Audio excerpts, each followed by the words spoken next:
नमस्कार दोस्तों। आज की स्टॉक लर्निंग में जानेंगे सीडीएसएल को लेकर के। सीडीएसएल पे हम सबने अच्छे खासे जानते होंगे। कुछ नए अंदाज में आज जानने के प्रयास करेंगे इस कंपनी और कंपनी से रिलेटेड स्टॉक को लेकर के, जहां हम ये भी चर्चा करेंगे कि इनका हिस्टोरिकल डेटा फ्रेम क्या था, फाइनेंशियल हेल्दी की बात क्या कर रही है और जो इनका ग्रोथ लेवल रहा वो क्या कहता है, साथ में मार्केट की ट्रेंड क्या कहती है। इसके अलावा कुछ और फैक्ट पे समझने की प्रयास करेंगे जो कि कंपनी बीएससी की ही कंपनी है। कह सकते हैं कि बीएससी की इसमें अच्छी खासी होल्डिंग है comparing to the other shareholder के तौर पे। चलिए आज की लर्निंग में और ये बात बताऊं, जो सीडीएसएल जो कंपनी है इसका कामकाज की तरफ हम लोग जानते होंगे, लेकिन आज कुछ नए अंदाज में ये समझें कि कंपनी का काम है डिपॉजिटरी से रिलेटेड, जो कि क्लीयरिंग कॉर्पोरेशन से रिलेटेड इसका कामकाज करती है। आजकल यहाँ पे देखने को ये भी मिलती है जो कि डीमेट को केवाईसी, क्योंकि डीमेट अकाउंट्स जो डिपॉजिटरी का पार्ट है वो कहाँ पे आता है, वो सीडीएसएल एनएससीएल एंड एनएसडीएल के अंदर ही आती है, जिसका नाम भी कुछ चेंज हो गया था।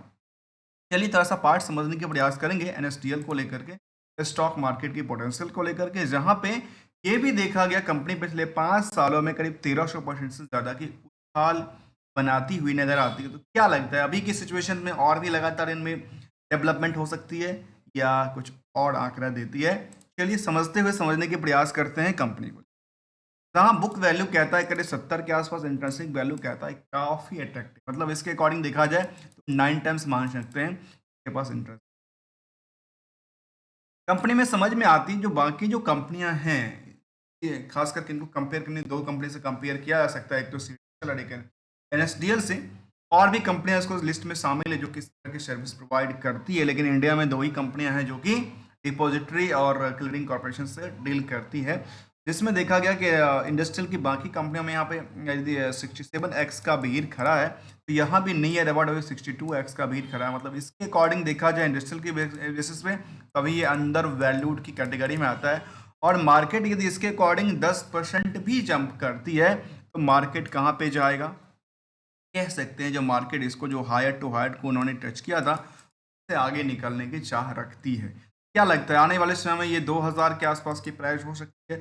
जैसे ही बीएससी अपने ऊंचाइयों को लगातार छूती है, सब्सिडी क्या ऊंचाइयों पे लगातार भागती नजर आ सकती है। जहाँ जिसके पहला पार्ट को देखा तो कहते हैं कि अर्निंग पर शेयर कितनी करती है।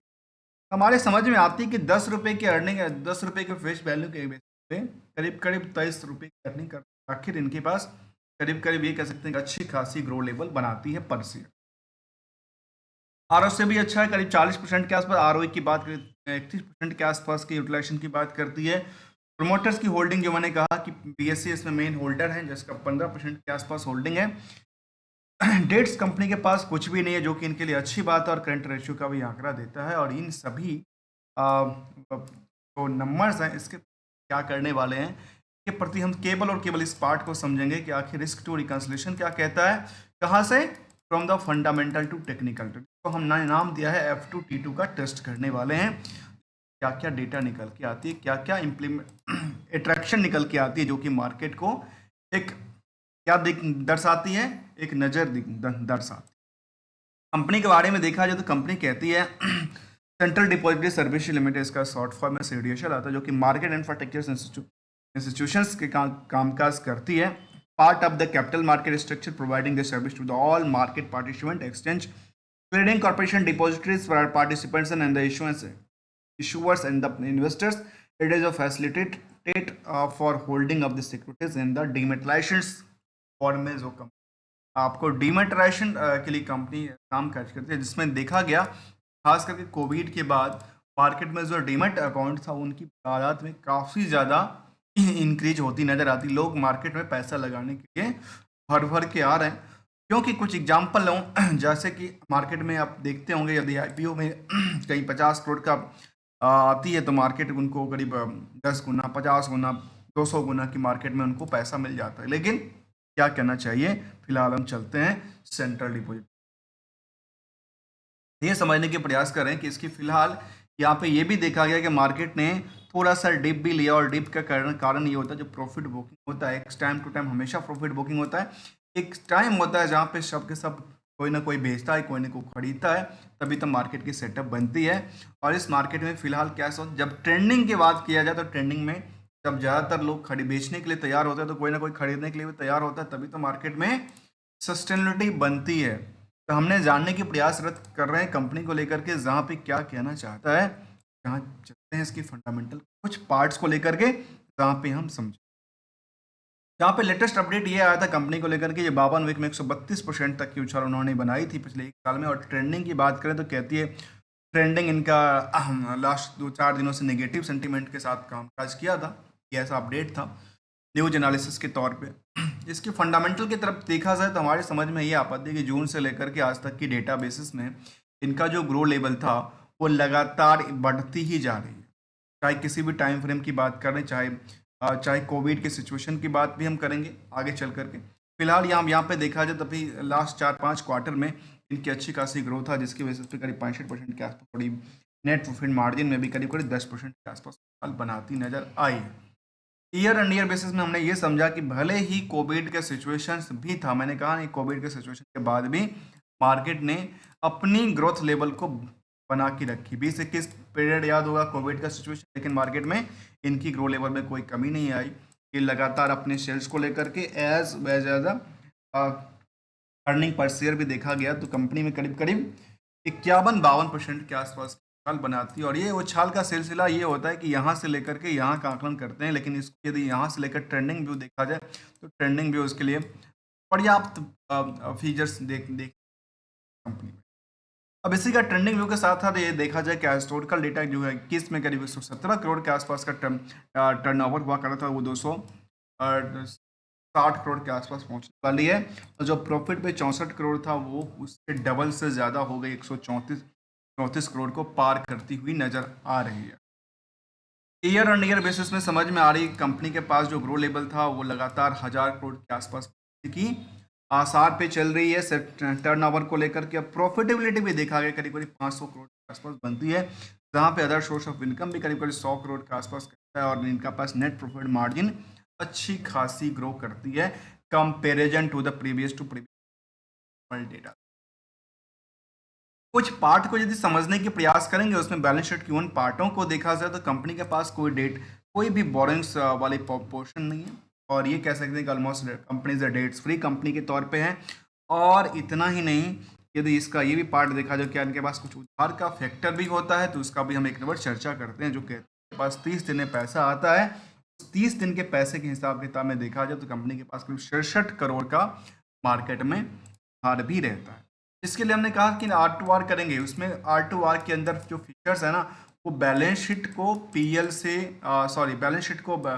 पीएल को बैलेंस शीट से कंपेयर करना। इसमें एक अहम भूमिका ये है, जो मार्केट में ये पीएल हमेशा एक दिखावा करती है और बैलेंस शीट हमें हकीकत को बयां करता है, और इसीलिए हम इसको डीपली लेने का प्रयास करते रहते हैं। यहाँ हमने समझा कि मार्केट में इनके पास रिस्क कितना था, 30 दिन के रिस्क था, लेकिन कंपेरिजन टू द यदि हम डेटर्स को तरफ देखा तो 67 करोड़ के आसपास से आकलन करें, शायद लगता है यदि हम 67 करोड़ को 3 नंबर को लेते हैं, 812 करोड़, 67 करोड़, और तीसरा नंबर है हमारे साथ 420 करोड़।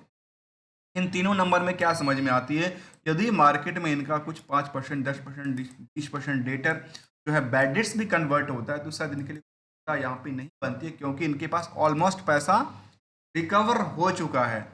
मतलब इनके फंडामेंटल में ऐसा कोई भी एंगल्स देखने को नजर नहीं आती जहाँ पे कुछ मेट की बात करता हो।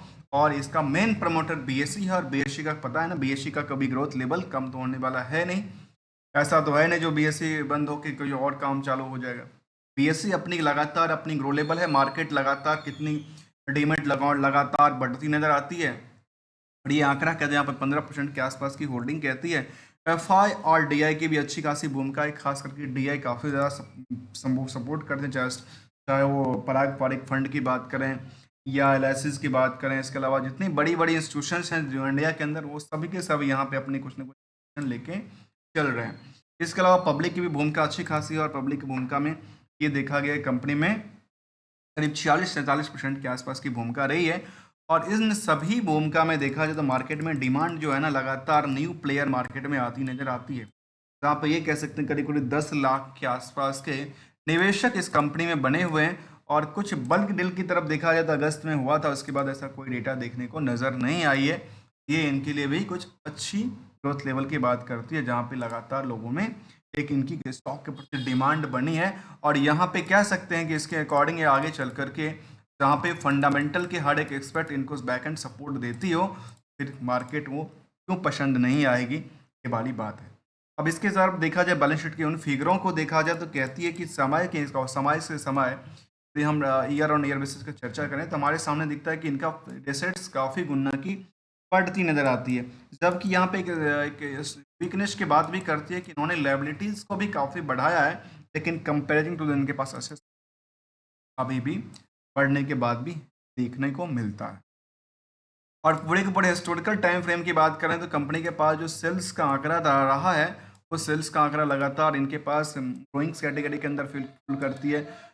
कंपाउंड प्रॉफिट भी लगातार बढ़ती नजर आती है, रिटर्न ऑन इक्विटी भी लगातार इनको बैकएंड सपोर्ट देती है। जब तीनों इनको सपोर्ट दे रही है तो ये इनके स्टॉक प्राइस सीजीआर में जो इंक्रीज होना है वो तो ऑब्वियसली होना ही होना है। मतलब मार्केट की ये सेंटीमेंट बनता है कि भले ही का चार्ट को आप देखें तो चार्ट उसी आंकड़ा से कहता है जिस आंकड़े से इनकी फंडामेंटल्स की बैलेंस शीट बात करें या फिर पीएल की ही बात क्यों नहीं करें, जहाँ पे ईयर ऑन ईयर बेसिस का ऐसे ईयर ऑन बेसिस जब ये मार्केट में उछलती है तो इसका ईयर ऑन ईयर बेसिस का ये भी डेटा देखती है 5 साल में तक उन्होंने पहुंचने में कामयाबी हासिल किया है।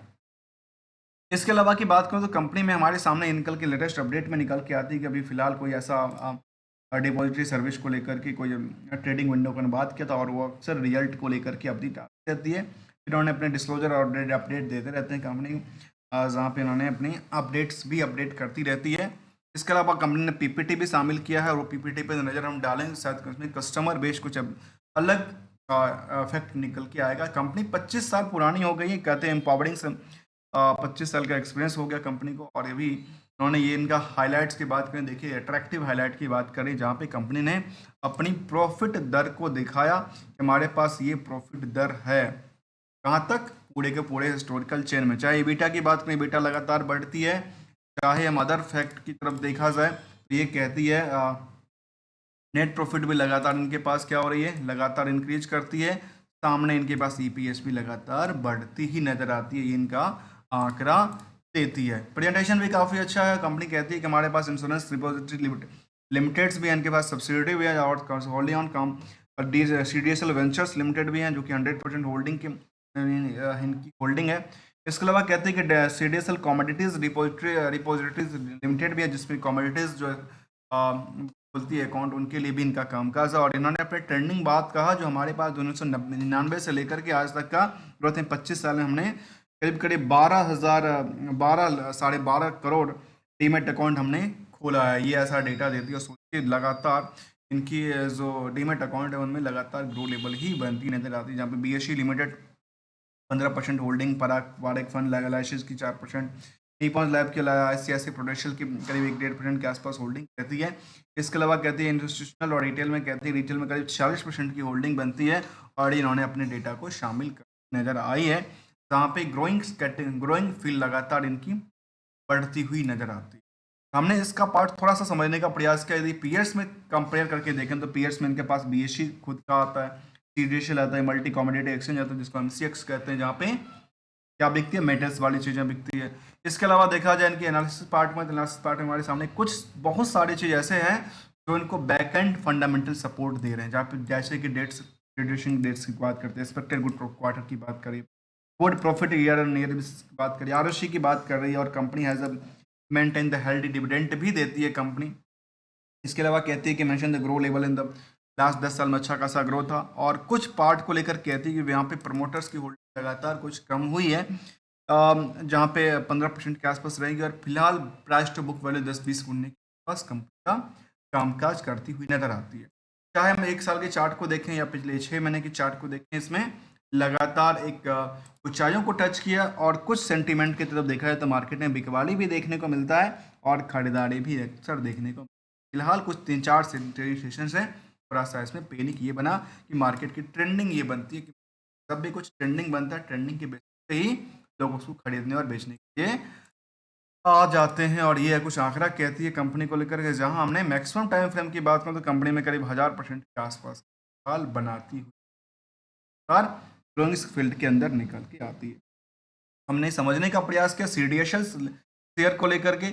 और यहाँ पे आर्टिकल भी चल रहे जो CDSL शेयर जब bull run up to 7 session time, और 7 सेशन के बाद थोड़ा सा गिरावट हुआ था, और ये कुछ ऐसा नजर आता है। दोस्तों किसी भी स्टॉक को लेकर, चाहे वो सरकार की हो या मल्टी बैग, तो हमारी तरफ से कोई भी ट्रेडिंग्स नहीं किया जाता है, ना कोई हम एडवाइजरी की बात शामिल करते हैं, only as a learning part.